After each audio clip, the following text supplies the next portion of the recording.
네, 뉴스 속 경제 이슈를 심층 분석하고 최신 고용 동향을 살피는 고용브리핑 365 시간입니다. 오늘도 나경련 기자와 함께하겠습니다. 안녕하세요. 안녕하세요. 네, 자 오늘의 주제 어떤 건가요? 네, 이슈픽 주제와 관련된 MZ세대를 대표하는 키워드 중 하나를 뉴워드에서 짚어보고 출발하려고 합니다. 네. 플렉스 해버렸다. 이런 얘기 한두 번쯤은 들어보셨죠? 네, 저는 예능 프로그램에서도 많이 보고 SNS 상에서도 많이 봐서 좀 익숙한데 어떤 내용인지 모르시는 분들도 계실 것 같아서 한번 정리해 주시죠. 네, 플렉스의 사전적 정의는 몸을 구부리다, 근육에 힘을 주다 이런 의미를 가지고 있는데요. 현대판 플렉스는 많은 돈을 쓰면서 부를 과시하는 현상을 나타내는 신조어로 쓰이고 있습니다. 이렇게 된 데는 1990년대 미국 흑인 래퍼들의 영향이 큰데요. 인기와 부를 동시에 얻은 그들은 성공을 과시하기 위해 금목걸이나 보석 반지, 명품 시계 등을 착용하면서 자신들의 소비 행태를 플렉스라는 단어로 표현을 했습니다. 네. 국내에서도 한 힙합 가수가 자신의 소비를 자랑하면서 플렉스 해버렸지 뭐야 라고 말한 것이 유행어로 번져서 MZ세대의 소비 문화에까지 영향을 주고 있습니다. 네, 저희가 MZ세대와 관련된 용어로 고용브리핑 365에서 욜로라는 단어도 함께 짚어봤었는데 이게 소비라는 공통점은 있는데 어떤 차이가 있나요? 네, MZ세대의 기존 소비 트렌드였던 욜로는 자신의 현재 만족감을 위해서라면 경제적 부담이 있더라도 과감하게 소비하는 행태라고 볼 수 있는데 플렉스는 여기서 한 발 더 나아가서 소비를 통해서 자신의 재력을 과시하는 행태로 볼 수 있습니다. 네. 쉽게 말해서 욜로는 일상 속에서 소소한 만족감을 추구하는 반면 플렉스는 남들에게 자랑함으로써 얻을 수 있는 만족감을 추구한다는 데서 큰 차이가 있다고 보시면 될 것 같습니다. 네. 이 플렉스하는 MZ세대가 이 업계의 큰 손으로 떠올랐다면서요? 네, 최근 2030 세대의 플렉스 기세에 놀란 건 바로 카드사였습니다.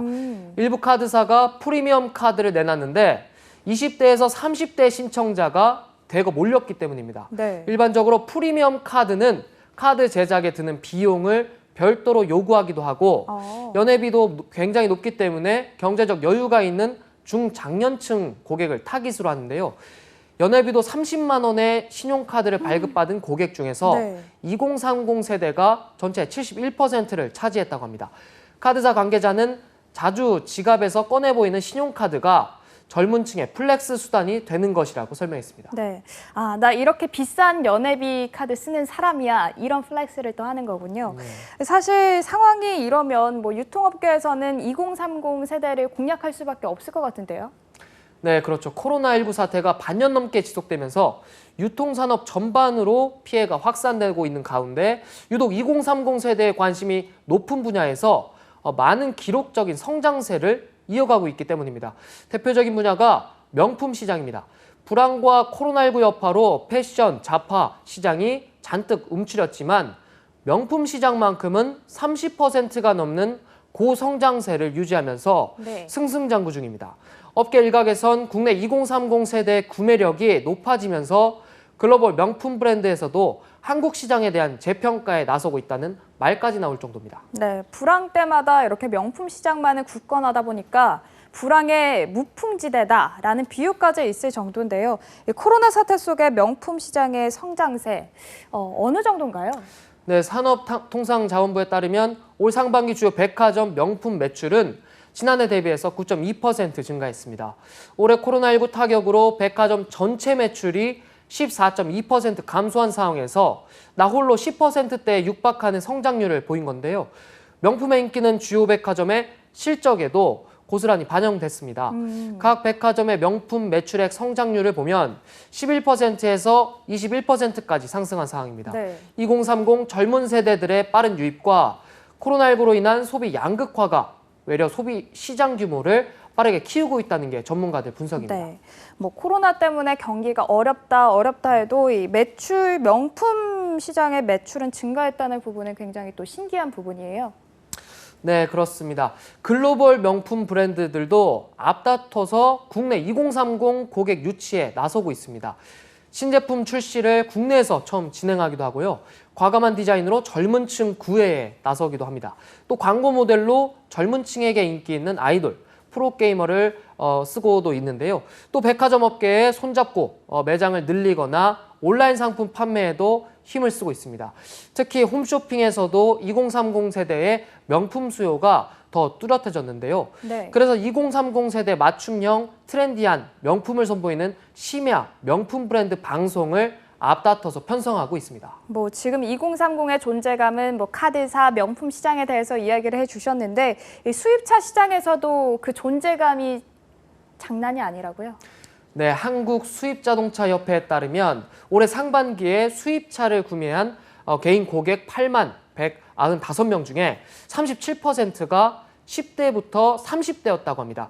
가격이 6천만 원대인 BMW 520 모델의 경우에 상반기 판매된 2,665대 중에 1,362대가 20대에서 30대한테 팔렸다고 합니다.